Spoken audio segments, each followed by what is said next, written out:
બધા વિદ્યાર્થી મિત્રોને મારા નમસ્કાર. બેઝિક મેથની અંદર જે તકલીફ પડે છે ને એ આજનો વિડીયો સાંભળ્યા પછી કોઈ પણ બાળકને આ પ્રશ્ન રહેશે નહીં. તો ધ્યાનથી બરાબર અને સ્ક્રીનશોટ લેવો હોય તો આ લઈ લેજો અને એક એક વસ્તુ ધ્યાનપૂર્વક શીખી લ્યો. તો સૌપ્રથમ તમે જોશો કે આવું આવે છે આપણે કે -3 અને એની ઉપર વર્ગ. તો આનો અર્થ થશે આપણે -9. જ્યારે બ્રેકેટની અંદર -3 હોય અને એની ઉપર વર્ગ થાય તો એ +9 થઈ જાય.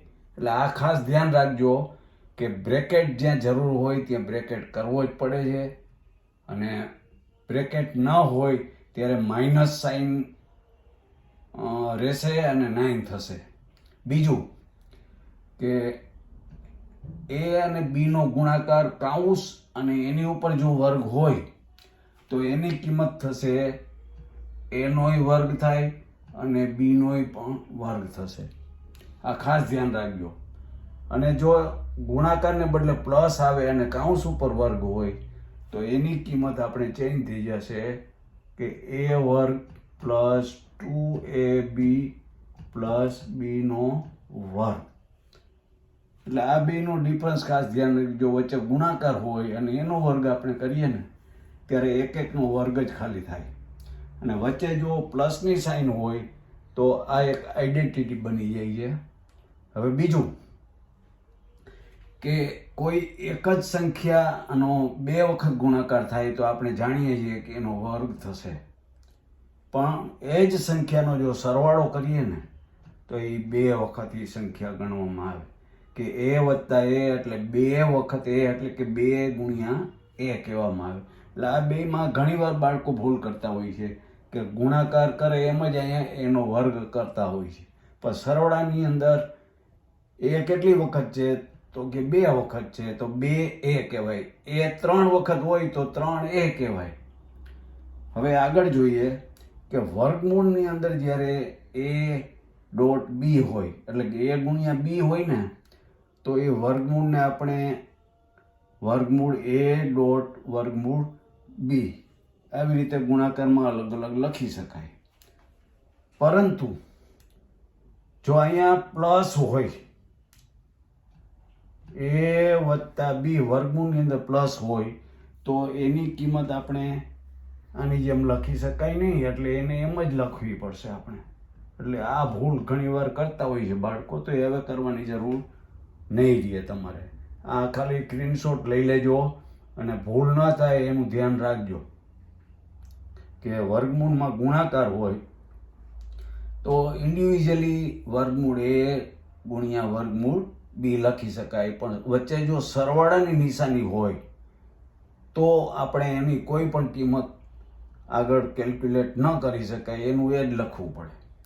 હવે જો મોસ્ટ ઇમ્પોર્ટન્ટ અહીંયા બાળકો ભૂલ કરતા હોય છે કે કોઈ પણ સંખ્યાનો જો પાવર એટલે કે ઘાત 0 હોય તો એની કિંમત હંમેશા 1 થાય. પણ 0નો ગમે એટલાનો ઘાત કરીએ તો એની કિંમત હંમેશા 0 જ રહેશે. ફરી એકવાર કહું છું, અહીંયા 1ની જગ્યાએ a હોય, b હોય, 100 હોય, 500 હોય અને એની ઉપર જો 0 ઘાત તમને જોવા મળે તો એની કિંમત હંમેશા 1 થાય.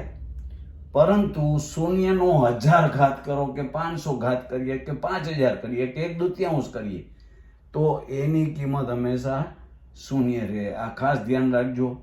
બીજું કે એની ઉપર m ઘાત ગુણ્યા એની ઉપર n ઘાત આની કિંમત શું થાય તો અહીંયા ખાસ ધ્યાન રાખવાની આ ઘાતાંકના નિયમનો એક ભાગ છે. એને આધાર કહેવાય. એને કહેવાય આધાર. જો આધાર સરખો હોય અને એનો ગુણાકાર કરવામાં આવે તો ઘાતાંકનો હંમેશા સરવાળો થાય. એટલે કે a⁻m ગુણ્યા a⁻n બરાબર હંમેશા થાય a⁻m પ્લસ n.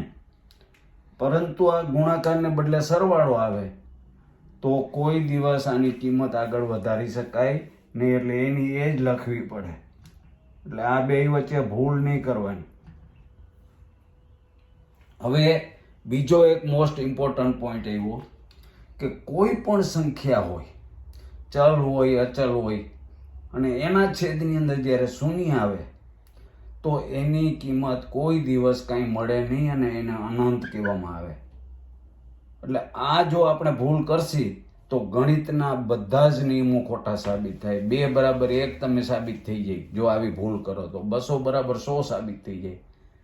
પરંતુ જો 0 અંશમાં હોય ને નીચે કોઈ પણ સંખ્યા હોય તો એની કિંમત હંમેશા 0 થાય. આ ખાસ ધ્યાન રાખવાની. 2 ઇમ્પોર્ટન્ટ ભૂલ થાય છે, એક આ અને એક આ બાળકોને, અને એક અહીંયા. આ 3 ભૂલ ઉપર તો ખાસ ધ્યાન આપજો કે જેનાથી તમારે ભવિષ્યની અંદર કોઈ પણ જગ્યાએ જ્યારે એક્સ અને વાય સ્વરૂપે છેદમાં લખેલું હોય તોય તમને બાજુમાં લખવું પડે કે વેર અહીં x does not equal to 0 છે.